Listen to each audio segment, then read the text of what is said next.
इतनी देर के बाद हम लोग पहुंचे हैं अपने पहले चैप्टर के, जो पहली बुक है अपनी व्यवसाय अध्ययन की, उसके आखिरी वीडियो पर। और बहुत सारी चीजें देख ली हैं, काफी कुछ इंपॉर्टेंट भी था, थोड़ा हिस्टोरिकल बैकग्राउंड हम लोगों ने डिस्कस किया था। अब इसको फटाफट कंप्लीट करते हैं। व्यवसाय और पेशा और रोजगार, इसमें क्या अंतर हम लोगों ने देखा था। और अब व्यवसाय किसी को शुरू करना है तो उसको क्या क्या चीजें करनी होती हैं, और किसी भी तरह का व्यवसाय, उसमें कई सारे ऐसे पॉइंट्स होते हैं जो किसी भी तरह का व्यवसाय आप करोगे तो उसमें आपको थोड़ा थोड़ा सोचना पड़ेगा। तो उन सारी चीजों को एक बार देख लेते हैं। सबसे पहला तो आपको यही पिक करना होता है कि व्यवसाय किस चीज में किया जाएगा, किस क्षेत्र में किया जाएगा, कौन कौन सी चीजें ऐसी होती है जो डिसाइड कराती हैं। तो एक तो ये हो जाता है कि भाई जो भी आपका, जिसको व्यवसाय स्टार्ट करना है उसको उस क्षेत्र में रुचि भी है या नहीं है। तो क्या हो जाता है, रुचि। अब सिर्फ इच्छा तो बहुत है लेकिन ज्ञान नहीं है तो भी समस्या है। तो क्या आ जाता है, फिर ज्ञान भी हो, ठीक है, तकनीकी ज्ञान भी हो, बाकी क्षेत्रों का भी ज्ञान हो, कई बार लीगल जो भी इंफॉर्मेशन है उसका भी आपको ज्ञान होना चाहिए। और उसके बाद से आप ये देख पाते हो कि इस वाले फील्ड में लाभ अर्जित करने की संभावना है भी या नहीं है। ऐसा तो नहीं है यहाँ पर ऑलरेडी बहुत बड़े बड़े कॉम्पिटिटर्स हैं, आप पैसे कमा ही नहीं पाओगे, है ना। क्यों? क्योंकि अगर आप ऑलरेडी, देखिए, व्यवसाय में लाभ कमाना बहुत बड़ा उद्देश्य है, बहुत इंपॉर्टेंट है। सिर्फ लाभ कमाना नहीं है लेकिन बहुत ही बड़ा उद्देश्य है। हम लोगों ने व्यवसाय के उद्देश्य की बात की थी।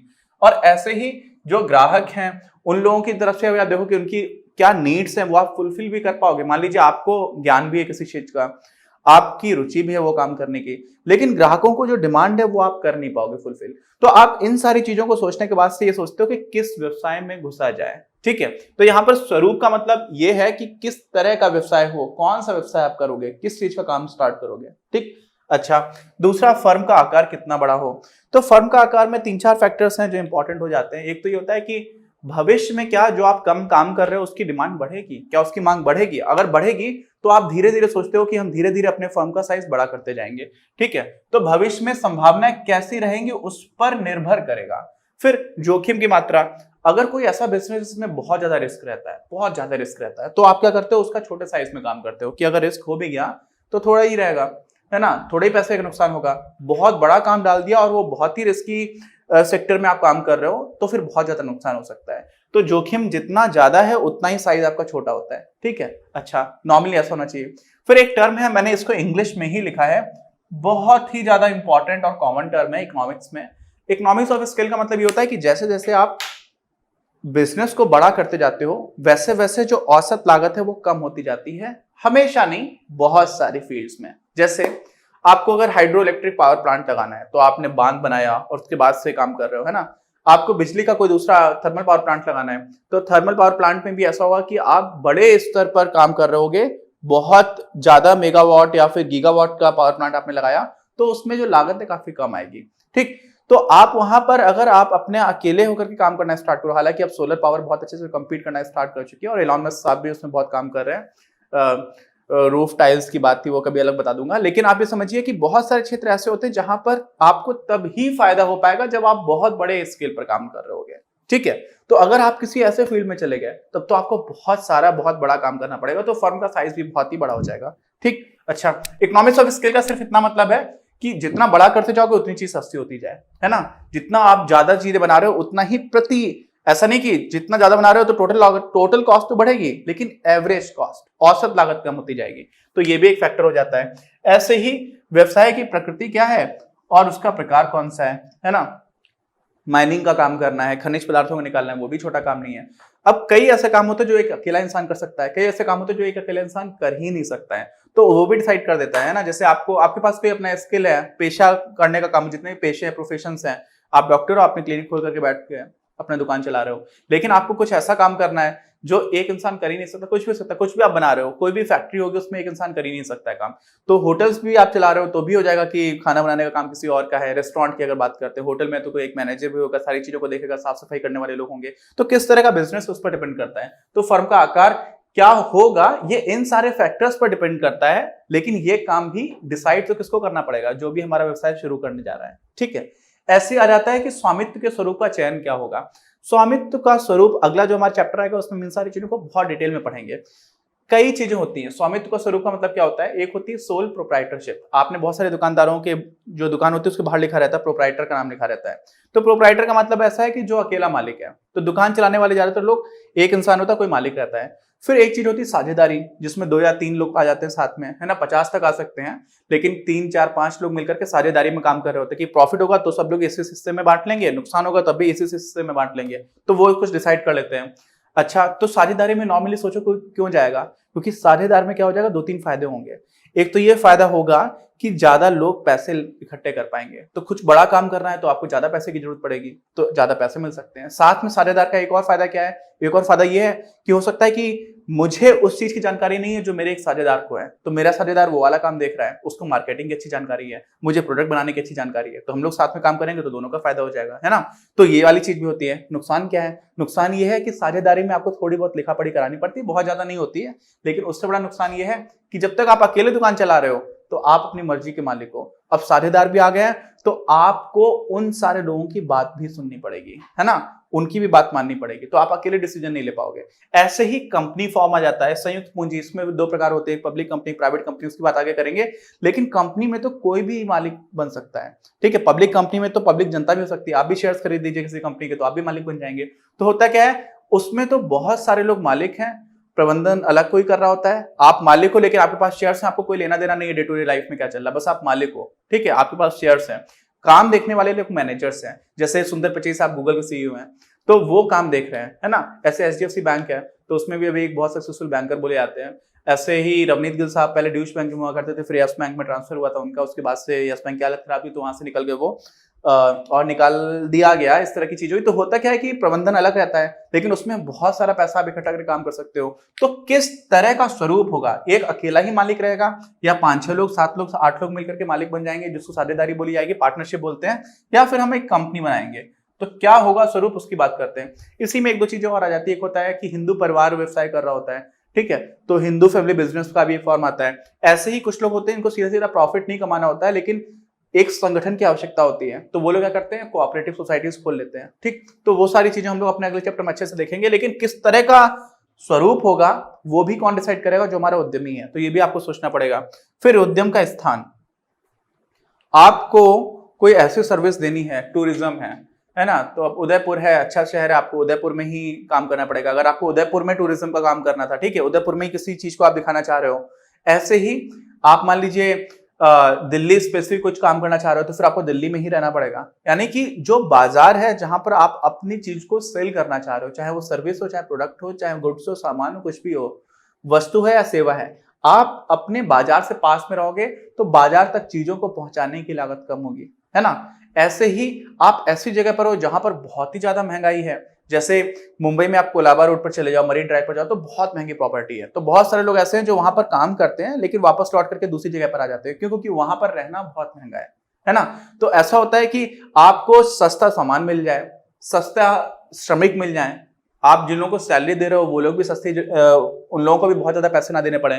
तो ये सारे फैक्टर्स होते हैं। क्या है, कच्चा माल आपको आसानी से मिल जाए, श्रम यानी कि आपको जो भी काम करने वाले इंप्लॉइज है वो भी अच्छे से मिल जाए, बिजली आपको अच्छे से मिल जाए, सस्ती मिल जाए। पाकिस्तान में बिजली की बड़ी समस्या चल रही है अभी भी। अब चाइना के पैसा लेकर के कुछ बनाने की कोशिश कर रहे हैं पावर प्लांट्स को, लेकिन अभी भी बहुत सारे बिजनेसेस को दिक्कत होती है। हमारे देश में भी ऐसा हुआ करता था, लेकिन हम लोग पिछले 8-10 साल से इलेक्ट्रिसिटी में सरप्लस है। हम लोग भूटान को, बांग्लादेश को इलेक्ट्रिसिटी बेचते हैं, हमारे पास बिजली की कमी नहीं है। तो आप सोचोगे कि अरे बिजली तो अभी भी कटती है। तो हमारे यहाँ समस्या मालूम क्या है? समस्या ये है, दुख होता है इसको जान करके, बहुत सारे लोग ऐसे हैं जो बिजली के लिए पूरा पैसा देने का मन नहीं है। बिजली की चोरी भी बहुत होती है, कई लोग पूरा पैसा देने की अवस्था में नहीं है। तो लोग अगर पूरा पैसा देने लगे तो हमारे देश में पर्याप्त बिजली है अब, तो बिजली भी आपको सही से मिलनी चाहिए। ऐसे इंटरनेट आज बहुत जरूरी हो गया, हालांकि इसको संप्रेषण का हिस्सा माना जाना चाहिए, संप्रेषण बोले तो कम्युनिकेशन, लेकिन इंटरनेट भी आज के लिए टाइम में बहुत ज्यादा इंपॉर्टेंट है। ऐसे ही आपको बैंकिंग की सुविधा मिल रही हो, यातायात की सुविधा हो, आप स्टोर कर पाओ अगर आपका कुछ सामान वाला मेन चीज है, और बाजार मतलब जहां पर आप बेचना चाहते हो वो सारी चीजें हो, वहां पर आप आसानी से पहुंचा पाओ, उसमें लागत ना बढ़ जाए। आपको सामान बेचना है दिल्ली में और आपकी दुकान है मुंबई में, ठीक, तो आप मुंबई से दिल्ली में रोज थोड़ी सामान बेचोगे, तो ये तो एकदम कॉमन सेंस है। तो होता क्या है कि आपको उद्यम का स्थान जो है ना, अगर आपने गलत चूज कर लिया तो क्या होता है, कई बार लागत बहुत हो जाती है, नुकसान होने लग जाता है, फायदा नहीं होता है, अननेसेसरी जो काम करने की जरूरत ही नहीं थी वो काम करने पड़ जाते हैं, ठीक है। अगर आपने गलत डिसीजन ले लिया कि यहाँ पर हम अपनी फैक्ट्री खोल लेते हैं, ठीक है, फैक्ट्री या कुछ भी किसी भी तरह का व्यवसाय हो सकता है, ऐसे ही आपको वित्तीय व्यवस्था का बंदोबस्त करना पड़ता है। कितना बड़ा बिजनेस आप बनाना चाहते हो, ये सारी चीजें आपने डिसाइड कर ली, तो उसके लिए पैसा लेकर के आना पड़ेगा। हो सकता है आपको लगातार पैसे की आवश्यकता पड़ रही हो, तो आपको ऐसा रखना पड़ेगा कि नहीं, एक सोर्स हमें बना करके रखना पड़ेगा।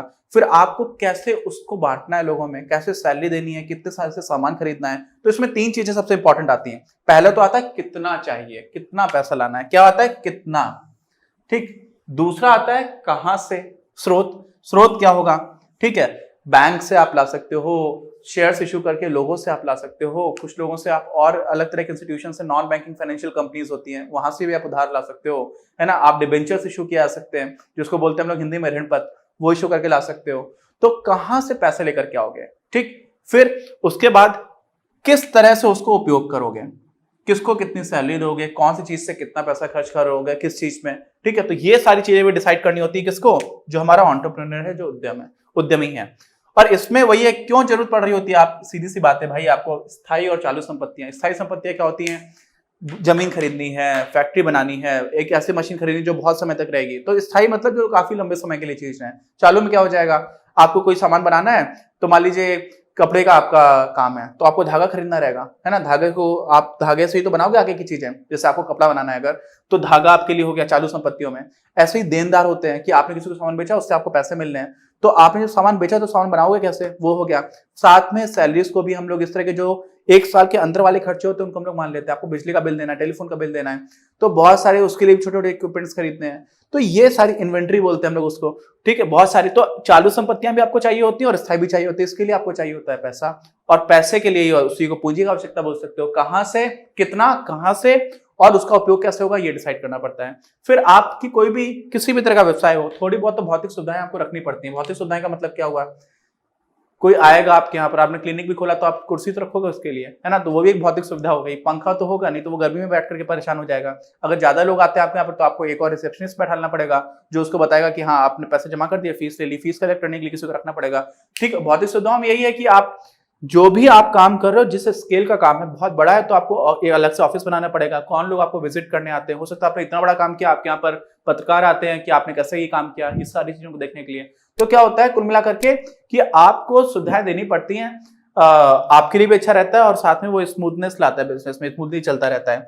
ऐसे ही अगर आप प्लांट लगा रहे हो, आपको गुड्स पर ही डिपेंडेंट है, तो उसका लेआउट बनाना होता है। लेआउट मतलब समझ लो नक्शा, कहां पर आपका बॉयलर, अगर थर्मल पावर प्लांट है तो उसमें बॉयलर कहां पर है, चिमनी आप कहां पर लगाओगे, वही सारी चीजें। मतलब फैक्ट्री बना रहे हो तो कौन सी चीज कहां पर होगी। अभी एक गीगा फैक्ट्री है, एलॉन मस्क साहब की, उनको बहुत पढ़ा है मैंने अभी रिसेंटली, काफी टाइम से फॉलो, बहुत टाइम से कर रहा हूं। तो वहां पर भी आपको समझ में आना चाहिए कि किस तरह से कौन से इक्विपमेंट्स कहां पर रखे जाएंगे, ये सारी चीजें डिसाइड करना। तो इसको हम लोग बोल देते हैं प्लांट लेआउट। क्या होता है, प्लांट या प्लांट बोलो, लेआउट संयंत्र अभिन्यास।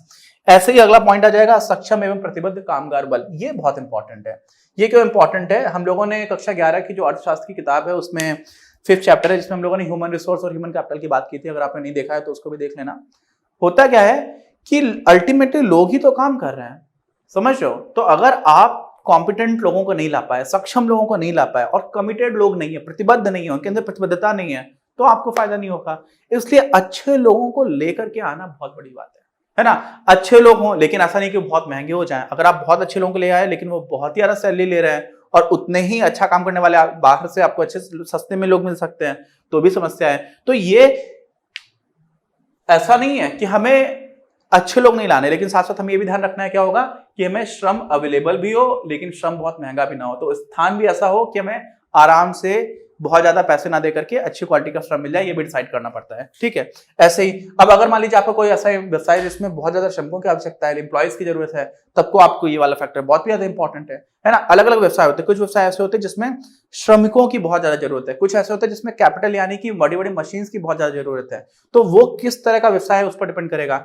ऐसे ही आपको टैक्स बेस्ड पॉलिसीज के बारे में भी सोचना पड़ता है। आपको मालूम है इस टाइम पर दुनिया में सबसे ज्यादा पैसे वाले इंसान कौन है, जेफ बेजोस, और अमेजॉन कंपनी के मालिक हैं एक तरफ से, और भी बहुत सारी कंपनीज हैं।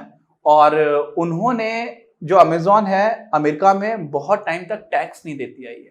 आप सोचोगे ऐसा कैसे, इतनी बड़ी कंपनी, इतना प्रॉफिट होता है, जो टैक्स कैसे नहीं देती है। तो होता क्या है ना, देखो टैक्सेशन में बड़ा गेम होता है, कराधान। कई तरह के खर्चे आप करोगे, उसको रिसर्च एंड डेवलपमेंट का माना जाता है। और कोई भी देश चाहता है कि हमारे यहाँ पर रिसर्च अच्छे से हो, कई तरह की ऐसी चीजें होती है कि आप इसमें पैसा दे रहे हो तो आपको कर नहीं देना पड़ेगा। तो कुछ अगर आपने टैक्स प्लानिंग बहुत अच्छे से की है तो ऐसा नहीं कि आप टैक्स चोरी कर रहे हो। देखो, टैक्स चोरी करना अपराध है, लेकिन टैक्सेस को बचा ले जाना ये दिमाग वाला काम है। तो इसमें कई लोग उसको एक्यूज भी करते हैं कि आपको टैक्स देना चाहिए देश के लिए, सरकार के लिए, अमेरिका में ही, क्योंकि वहीं पर रजिस्टर्ड कंपनी है, लेकिन वो काफी हद तक टैक्सेस बचा लेते हैं। तो आप किस सेक्टर में जा रहे हो, वहां पर कहां पर आपको टैक्स बेनिफिट मिल सकता है, वो सारी चीज सोचना। कई बार ऐसा होता था, हमारे जब लाइसेंस राज हुआ करता था तो लाइसेंस की लागत आपको आसानी से मिल जाता था। अगर आप पिछले जगह पर फैक्ट्रीज लगाते थे, आपको टैक्सेस में भी थोड़ा बेनिफिट मिल जाता था। तो इन सारी चीजों को भी आपको समझना पड़ेगा, है ना। और उसके बाद से फिर आप क्या कर देते हो, धर्म चक्र प्रवर्तन। मैं बचपन में मैंने पहली बार पढ़ा था धर्म चक्र प्रवर्तन, तो गौतम बुद्ध जी के बारे में लिखा हुआ था कि सारनाथ में उन्होंने धर्म चक्र प्रवर्तन किया। मुझे प्रवर्तन का मतलब नहीं समझ में आया। प्रवर्तन मतलब होता है लॉन्च कर दिया, स्टार्टिंग कर दी। यहाँ पे धर्म का प्रवर्तन नहीं कर रहे हैं हम लोग, यहाँ पर हम लोग उद्यम का प्रवर्तन कर रहे हैं। जो भी आप लॉन्च कर रहे हो किस चीज को, जो भी आप व्यवसाय कर रहे हो, तो लॉन्चिंग द बिजनेस, ठीक। तो ये वो सारी चीजें हैं जो नॉर्मली किसी भी व्यवसाय को स्टार्ट करने में आपको सोचना पड़ेगा। डिपेंड करता है, जैसे आपका प्लांट है ही नहीं, आप सर्विस दे रहे हो, तो आपको प्लांट का लेआउट नहीं बनाना पड़ेगा, लेकिन अदरवाइज जो भी आप काम कर रहे हो मिलकर के, उसका तो लेआउट बनाना पड़ेगा। सर्विस भी आप दे रहे हो तो उसके बारे में भी आपको सोचना पड़ेगा कि कौन लोग कहां पर बैठेंगे, किस किस तरह के इक्विपमेंट चाहिए। ये सारी चीजें बहुत ही आसान थी, हम लोगों ने देख लिया। तो इसी के साथ हमारा जो पहला चैप्टर है बहुत ही कॉम्प्रिहेंसिवली हम लोगों ने कवर किया है। कुछ लोगों से ऐसा स्टार्टिंग में भी फीडबैक आया कि इतना डिटेल में कौन पढ़ रहा है। देखो, ये बेस है, और बेस के साथ साथ आपको सब्जेक्ट की थोड़ी अंडरस्टैंडिंग बनना स्टार्ट होती है ना, तो मजा आ रहा होता है। और आगे का जो चैप्टर, सेकंड चैप्टर, वो भी बहुत इंपॉर्टेंट है। तो अगर कोई डाउट रह गया हो तो प्लीज कमेंट बॉक्स में लेकर बताना। हर चैप्टर, हर वीडियो की तरह नोट्स आपको मिल जाएंगे अपनी class.in वेबसाइट पर भी। बाकी जो डिस्क्रिप्शन में आपको वीडियो वाइज लिंक मिलता है वो मिल ही जाएगा। और चैनल सब्सक्राइब नहीं किया तो प्लीज सब्सक्राइब द चैनल, बाकी लोगों के साथ शेयर करिए, लाइक करिए। मिलते हैं हम लोग अपने अगले वीडियो में अगले चैप्टर के साथ, और बस गर्दा उड़ाते रहिए। अपनी क्लास का उद्देश्य आप सभी के लिए आप ही की भाषा में गुणवत्तापूर्ण शिक्षा उपलब्ध कराना है। कक्षा 12 तक के सभी प्रमुख विषयों पर हम वीडियोस बना रहे हैं, और कुछ विषयों पर वीडियोस आपके अपने चैनल अपनी क्लास की ही अन्य प्लेलिस्ट पर अपलोड भी हो चुके हैं। ज्ञान के प्रकाश से देश को सशक्त बनाने के हमारे इस प्रयास में इस चैनल को सब्सक्राइब करके और लोगों के साथ शेयर करके अपना बहुमूल्य योगदान जरूर दें। पढ़ेगा इंडिया तो बढ़ेगा इंडिया।